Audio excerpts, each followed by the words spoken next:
మేము ఒకటే అంటున్నాం సార్, మేము ఏమంటున్నాం అంటే బీఆర్ఎస్ ప్రభుత్వంలో మోసపోయింది నిరుద్యోగులే, కాంగ్రెస్ ప్రభుత్వంలో మోసపోతున్న నిరుద్యోగులే. మళ్ళీ ఇప్పుడు మీరు వచ్చారు కదా సార్, మీరు 2 సంవత్సరాల నుంచి మీరు ఎటు పోయినరు, మళ్ళీ 2 సంవత్సరాల నుంచి మీరు కూడా క్వశ్చన్ చేయాలి కదా. ఇప్పుడు గ్రూప్ 1 రిజల్ట్ వచ్చింది, మీరు వచ్చారు, సంతోషమే. ఇకపై నుంచి అంటే మీరు నిరాహార దీక్ష చేస్తారా, ఆమరణ నిరాహార దీక్ష చేస్తారా, నిల దీక్ష చేస్తారా? ఇదే లైబ్రరీకి వేదికగా మేమందరం మీకు మద్దతు ఇస్తాం. ప్రభుత్వం మెడల్ని ఏ విధంగా ఉంచాలో మీరు ఆ విధంగా కృషి చేయండి. దయచేసి నిరుద్యోగులను మీరు అర్థం చేసుకోండి.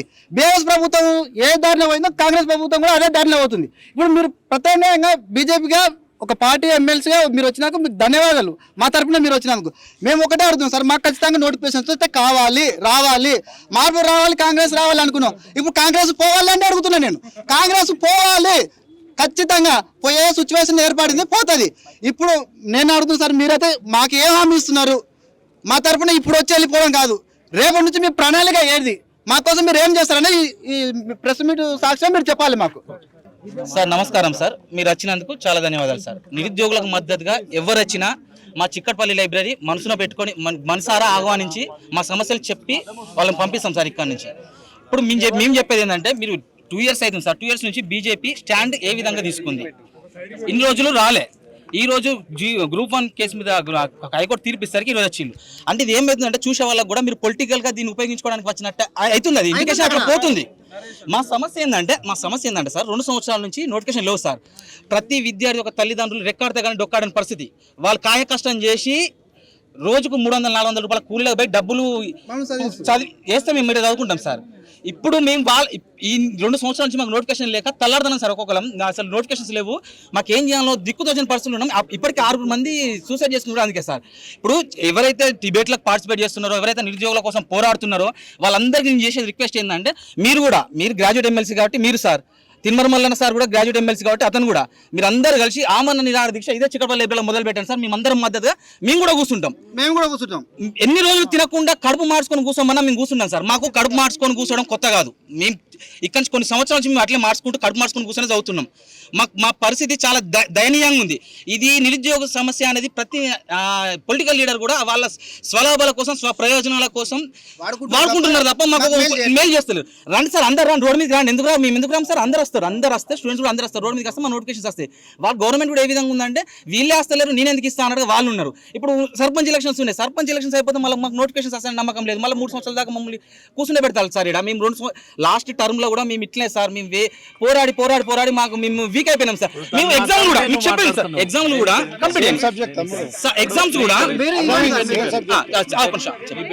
నరేష్ సార్, కృష్ణ మాట్లాడింది, నువ్వు మాట్లాడు. ఒకటి ఓకే,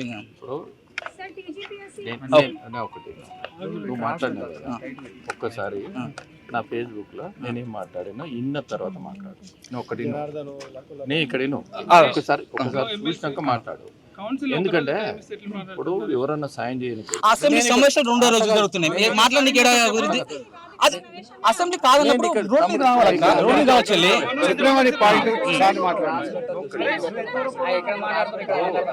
మేమున్నాం, మీ లెక్క ట్విట్టర్ లో వాట్సాప్ లో మెసేజ్ చేయలేము. మేము ఎందుకంటే ట్విట్టర్ లో మెసేజ్ చేయలేము. మేము మాట్లాడుతున్నాం కదా సార్. సార్ మా ప్రాబ్లం ఇది సార్. చెప్పండి సార్, మెసేజ్ చేయండి. మీరు చెప్పండి నన్ను మాట్లాడమంటే మాట్లాడతాను.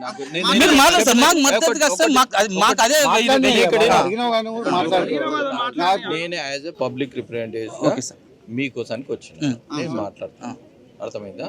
ఇప్పుడు నువ్వు చెప్పిన మాటలు, కృష్ణ చెప్పిన మాటలు, ఒకసారి నేను ప్రెస్ మీట్ పెట్టినప్పుడు ఏం మాట్లాడిందో ఇన్నాక మాట్లాడితే నాకు సంతోషం. విన్నాం సార్, విన్నాం సార్, మాట్లాడి సార్. నోటిఫికేషన్స్ వచ్చినాయి సార్, దానివల్ల అట్లా ఏమన్నా 2 సంవత్సరాల నుంచి బలంగా ప్రశ్నించాలి, ప్రశ్న బలంగా ఉంటే వస్తుంది. 2 విషయాలు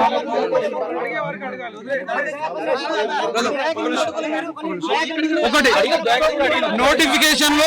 నోటిఫికేషన్లు డీలే కావడానికి ప్రధానమైనటువంటి కారణం కాంగ్రెస్ పార్టీలో ఉన్నటువంటి కొందరు నిరుద్యోగులు కాంగ్రెస్ పార్టీ ముసుగులో ఉంటూ వాళ్ళకు తొత్తులుగా తయారయ్యారు. ఎందుకంటే అద్దంకి దయాకర్ గారు ఆ రోజు వచ్చినప్పుడు మేము ప్రశ్నిస్తుంటే వాళ్లకు జాకీలు పెట్టి నేర్పుతున్నారు అద్దంకి దయాకర్ గారు.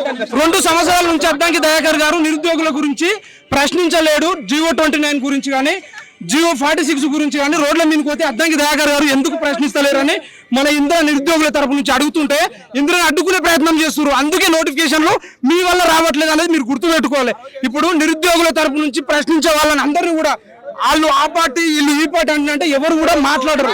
రెండో విషయం ఏంటంటే ఒక నిమిషము, హైకోర్టు తీర్పుని మేము స్వాగతిస్తున్నాము. బట్ మాకు ప్రిలిమ్స్ లోనే అన్యాయం జరిగింది. ప్రిలిమ్స్ లోనే ఎస్సీ ఎస్టీ బీసీ బిడ్డలకు అన్యాయం జరిగింది. కాబట్టి దయచేసి ప్రిలిమ్స్ నుంచే ఎగ్జామ్స్ మొదలు పెట్టాలి, అంతేగాని రీవాల్యుయేషన్ కాదు.